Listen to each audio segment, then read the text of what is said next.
Does anybody here have a job? For me. I'm actually looking for freelance work at the moment, and I was told that the best way to get a job is to make your CV stand out from the crowd. Sorry. So, to make mine stand out from the crowd, I turned it into a song. Thank you. Name Amy Webber.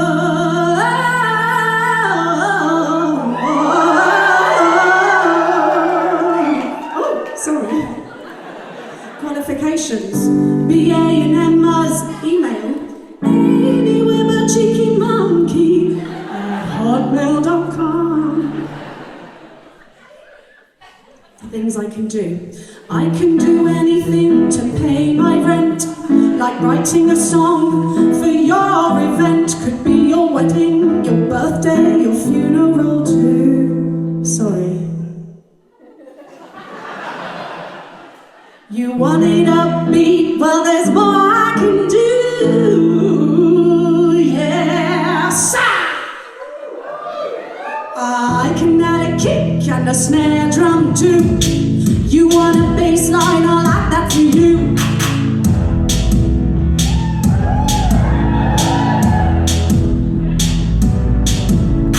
I'll keep going even if the music stops. I've got a clean driver's license, I've no beef with the cops, and my DBS proves that I'm not a perv, so I can teach kids if you like to observe. Thank you. Do, re, mi, your turn. Oh dear. Some children weren't really joining in their best, and that makes Miss Webber very sad. Okay, what's your name? Huh? Little Lewis from year 1. Who's doing super singing? Come on, everybody else. Do, re, mi, your turn. Oh, fucking brilliant. I have got an opera degree that's never been useful.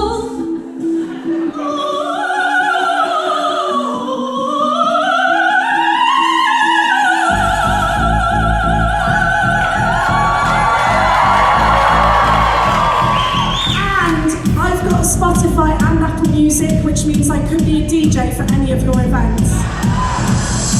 I'm cycling proficient and I speak Japanese. Konoka, watashi ga daisuki da yo. I've got my 50-meter badge and a bronze COV and a B in my food tech GCSE. I hope it's pretty clear that I can sing, so please give me your number if you're hiring.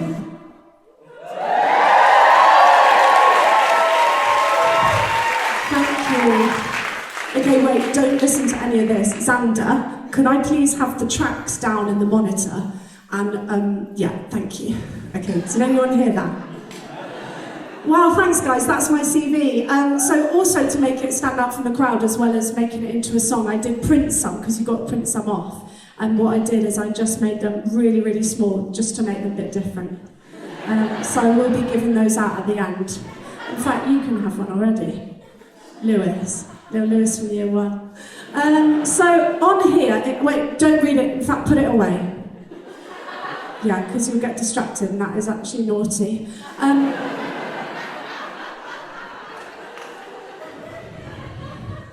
On my CV, it does say that I did opera. I studied it for 4 years, guys. That's 4 years I won't be getting back. And it also does say that I can speak Japanese. That's true. I can speak Japanese because I lived there when I was a kid. I lived there from when I was 5 till I was 10 because my parents were English teachers. And when we first moved out there, they sent me to a local Japanese primary school where I got quite badly bullied. And I was there for 5 years and I did get bullied the whole time, especially by the boys. And I don't know if I got bullied because I was the only white kid in the school, or if I got bullied because I insisted every break and lunchtime on doing like solo one-woman performances in the playground.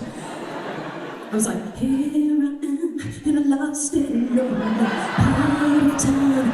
Meet that, watch me.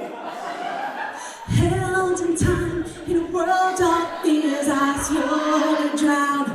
私歌ってるよ Guys, I'm singing Held in mine and I really could 見て holding ya かっこいいよ holding ya 見て loving you But to be honest guys, I think it was more of a race thing. I told my mum that I was struggling with the bullies and she gave me a piece of advice that can be used if you're getting bullied like at school or at work. And what it is you go up to the person bullying you and you say to them, you fancy me? And it really, really worked at my school because no one wanted to be accused of fancying the English tragedy girl. We got back to England at age 10 and who'd have thought it, but I got bullied all over again. Yeah, it turns out saying things like, guys, it's not karaoke, it's karaoke.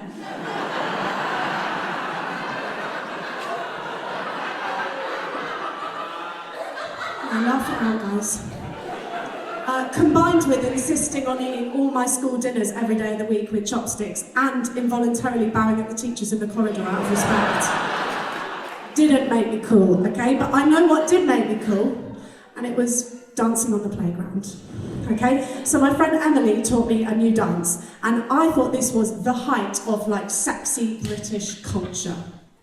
It just went like this.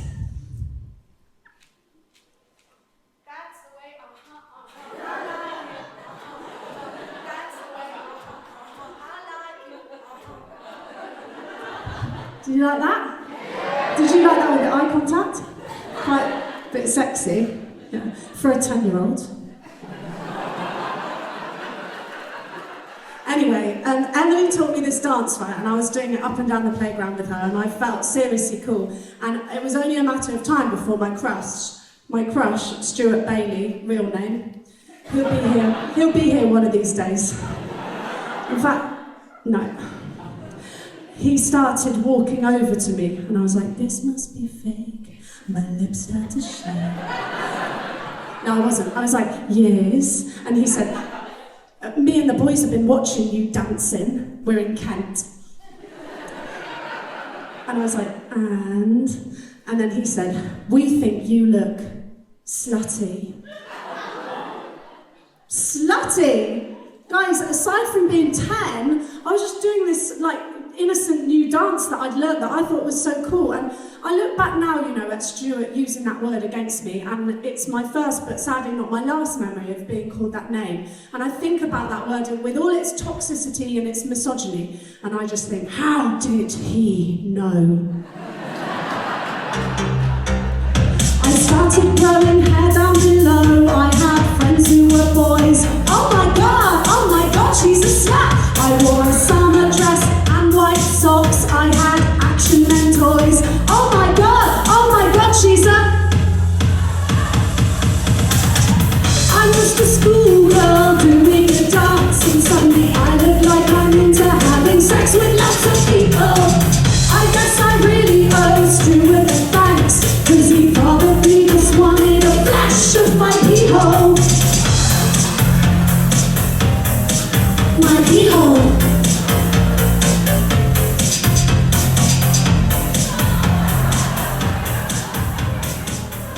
It's not your fault, but I did just jump off the stage for you to say my pee-hole and you didn't say it. Just pretend the music's still going. My pee-hole! Yes! I'm sorry, you were just too shocked, I get it. And I picked on whoever you're here with loads, I get it.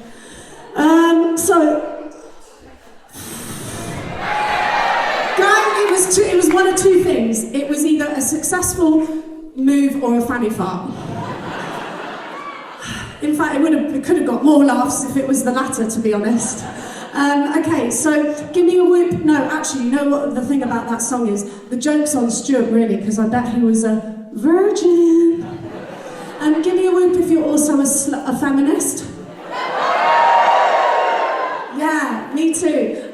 Surprise. And do you know what I'm really enjoying at the moment is the amount of like girl band music. I feel like I have to listen to Radio 1 for only a couple of minutes to hear a song that makes me feel genuinely empowered to be a woman, yeah? They're like this. Me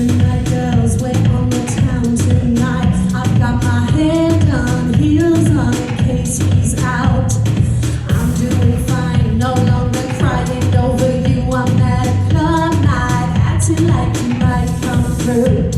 I heard you got a new lover, that doesn't mean that I'm bothered, as long as you still find me hard. Everything I do is in relation to a man. If I slay, if I pout, if I shake it like I can, everything I feel is a reaction to a man. If I laugh, if I cry, if I fall for you again.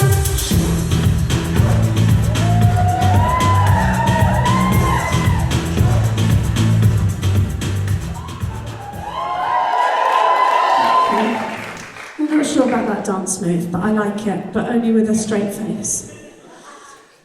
Do you know what I actually can't stop thinking about today? This isn't meant to be in my set, but I'm just going to tell you. I lost my loyalty card and it was over half full.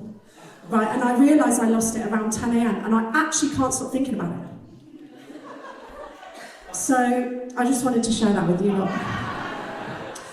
Also, I wanted to do a shout out to myself, yeah?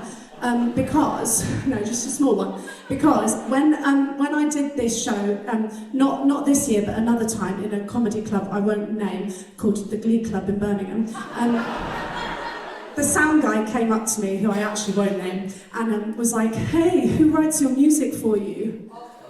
I know, and I was like, me, duh, but now I feel like I have to say it in case anyone else, any other men are sat there thinking, those tunes are quite good, I wonder who her producer is. Okay, so just get that in your head, guys. Surprise, it's me. Okay. So yeah, the opera degree wasn't very useful, but I guess the pop degree was, so that's good. All right, I was one of those kids who wanted to be Britney. Can you tell? Yeah. So when I was 13, I made myself like a little fake head mic out of pipe cleaners, and I used to dance in my room, obviously. I recently went back to my mum's. She does that really annoying thing where she's like, oh, can you clear some stuff out? Every time I come home. Oh yeah, Mum, let me just get all my shit and put it in a box and then take it to London and then move it every year when I have to move houses.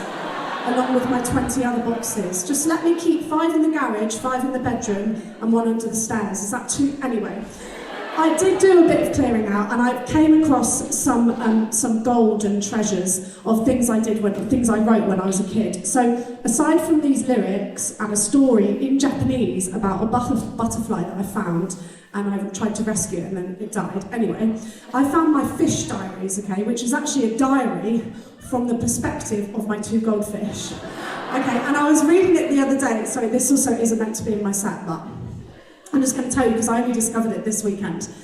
One of the fish is saying like, oh, Kin's, so it was Kin and Rocky, Kin's swimming backwards, and then Rocky writes, I'm swimming backwards, I think Kin's noticed. And then one of them says, I like it when Amy's in the room because it makes me feel like I've got company. And then it writes, the fish, aka me, especially when she's doing a dance. Oh, it's kind of sweet, but also it's quite tragic, isn't it? So, talking of tragic, these are some pop songs that I wrote. Despite not having had my first boyfriend at 13, 3 years off, in fact, all my songs were about being completely screwed over by a man. I'm going to read you the lyrics for this one. It's called A Handful of Flowers. Thank you. But just be quiet for this reading. I found her number in your wardrobe.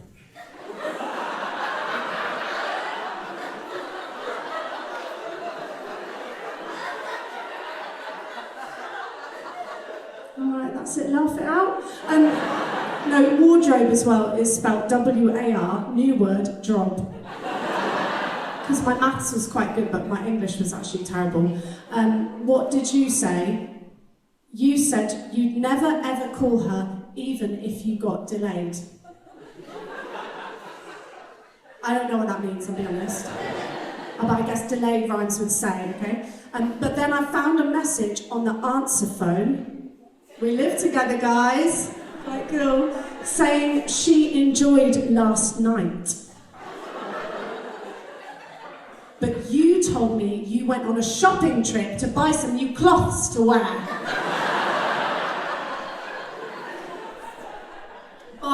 I've written B-Y-E, crossed it out, written B-U-O, crossed that out, and finally landed on B-U-Y.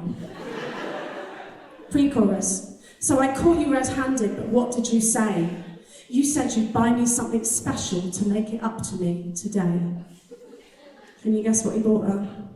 A handful of flowers.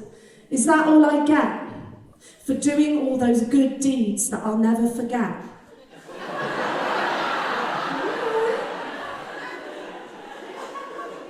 A handful of flowers, is that all I'm worth for understanding all your problems and never even making you feel worse? So when I wrote that deeds, I think I genuinely did mean like the washing and the dishes. But my friends would I'd make them sit down and tell them to sit and listen to my new song every day. And my friend Letty would do this really annoying aside when I said, I'm doing all those good deeds that I'll never forget. She'd go, like washing out your skid marks. And I was like, please, can you not do that every time I sing it? But she did. Anyway, second verse, just a little bit, because you could have got me something nicer, like a box of strawberries. It would have been better than something ripe out of next door neighbour's tree. You only feel me when you want me, and when you find something that's better than me, you leave me to cry. Absolutely tragic. And before you ask, my dad actually didn't screw over my mum. If anything, she dumped him. So I really don't know where I got this narrative from. I can't think of any films where the man screws over the woman. Okay. I'm going to finish today with this song, which is a bit more empowered, and it's simply called Come On, Come On. Now, I did a show last year where basically the ending of the show was me saying that I thought my 13-year-old Amy would be really disappointed with where I am at 34 because I don't have an agent, I'm not famous, I've not got this #1 single that I always dreamed of having. And when I was 13, I remember before my 14th birthday, I cried myself to sleep because I hadn't reached the milestone of Britney, which was having your first single when you were 13.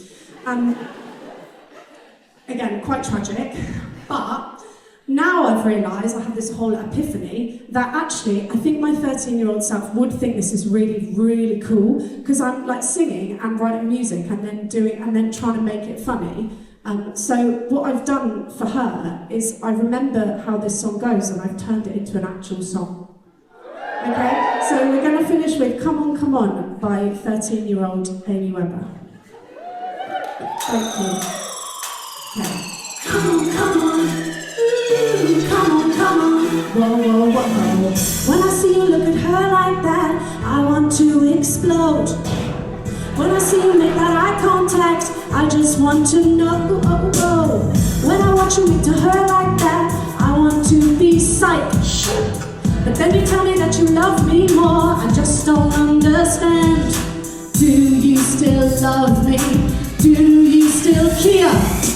Come on, show me you love me. Come on, show me you care. Just tell me this, do you still want me? Just tell me this, or is it the end? Come on, ooh, come on, whoa, whoa, whoa. Come on, ooh, come on, whoa, whoa, whoa. Thank you. Thank you for indulging me.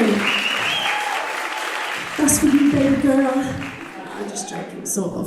All right, well, it's time for me to finish my time here on stage. Did you guys like me? Oh, that's nice. That's nice with that light. I can see everyone.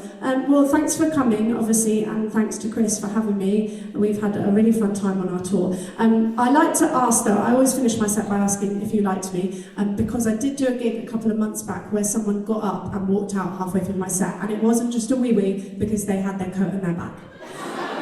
But at the end of the gig, I bumped into them outside and I got brave. Then, I'll be honest, it was a man. And I went over and I said, hey, I noticed that you walked out halfway through my set, what was wrong? And he looked me dead in the eye and said, you came across as arrogant on stage and your singing was cringe. And I was like, oh my God, do you fancy me? But he actually didn't, guys. I've been Amy Webber, please give me a follow.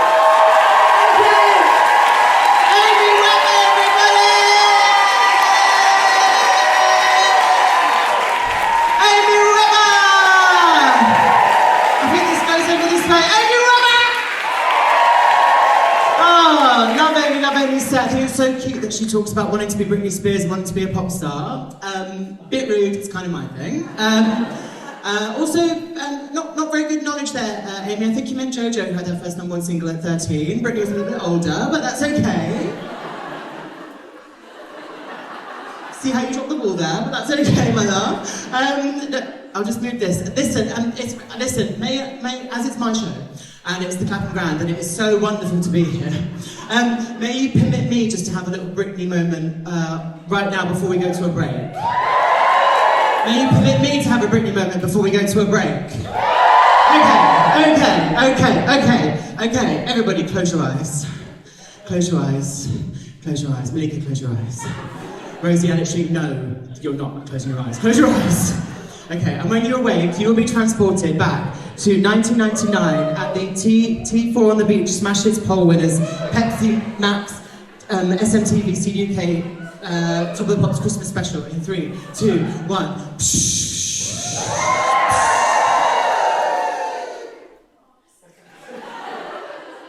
Amen? Yeah. Spin that shit.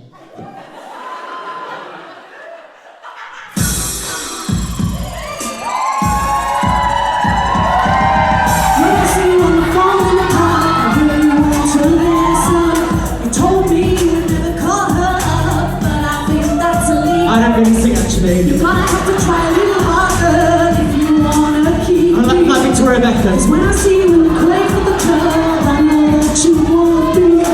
Do you still love me?